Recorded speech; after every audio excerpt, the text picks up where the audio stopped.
আসসালামু আলাইকুম। সম্মানিত দর্শক, আমি দেখানোর চেষ্টা করছি যমুনা সেতুর পশ্চিম সাইড।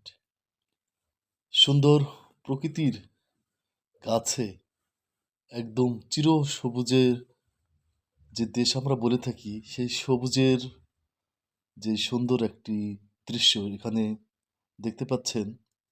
আসলেই চমৎকার একটি পরিবেশ। সাধারণত এ ধরনের দৃশ্য আমরা দেখতে পাই রাঙ্গামাটি, বান্দরবান, খাগড়াছড়ি এই এলাকায়। মনে হচ্ছে যেন এছাড়াও সুন্দরবনের কোনো একটি অংশ।